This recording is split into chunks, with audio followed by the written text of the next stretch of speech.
लड़कियां हैं और वह उन्हें अपनी कैद में रख लेता है। गांव में तुमसे ज्यादा खूबसूरत कोई नहीं है। ये खजाना एक जाल है। शहनाज। झुनैरा दौलत की लालची नहीं थी। वह एक सीधी सादी लड़की थी जो अपनी छोटी सी दुनिया में खुश थी। उसने शहनाज को बहुत समझाया, पर सब बेकार। शहनाज पर तो दौलत का जुनून सवार था। उसने झुनैरा की एक न सुनी। उसने कहा, मैं इस गरीबी में घुट घुट कर मरने से बेहतर एक बार अपनी किस्मत आजमाना चाहूंगी। मुझे यह जिल्लत भरी जिंदगी नहीं जीनी। शहनाज ने वहां जाने का फैसला कर लिया, पर किताब की शर्त। उसके पास अच्छे कपड़े खरीदने के पैसे कहां थे। उसने झुनैरा से कुछ पैसे उधार मांगे। झुनैरा ने रोते हुए उसे पैसे दे दिए, जैसे वह अपनी सहेली को किसी अंतिम यात्रा पर भेज रही हो। शहनाज बाजार गई।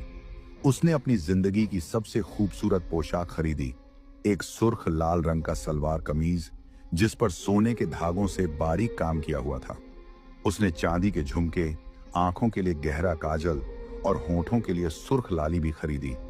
उस शाम जब सूरज डूब रहा था और आसमान में सिंदूरी रंग फैल रहा था, शहनाज तैयार हुई। जब वह घर के टूटे हुए शीशे में खुद को देख रही थी, तो उसे एक पल के लिए यकीन नहीं हुआ कि वह वही शहनाज है। वह किसी रियासत की शहजादी लग रही थी। तभी उसके अब्बा हामिद करीम की नजर उस पर पड़ी। एक पल के लिए वह अपनी बेटी की खूबसूरती देखकर दंग रह गए, लेकिन अगले ही पल उनका दिल किसी अनहोनी की आशंका से कांप उठा। शहनाज की आंखों में वही चमक थी, वही जुनून, वही दौलत की प्यास जो सालों पहले उन्होंने अमीना की आंखों में देखी थी। शहनाज, बेटी, कहां?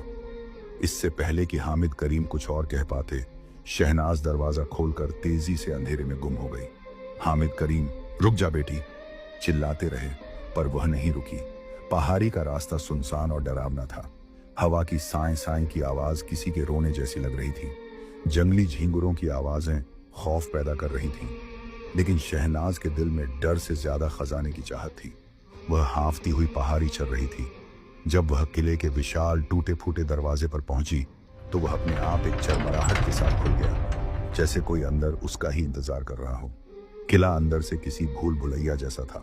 दीवारों पर मशालें जल रही थीं, जिनकी हिलती हुई रोशनी में अजीबोगरीब परछाइयां नाच रही थीं।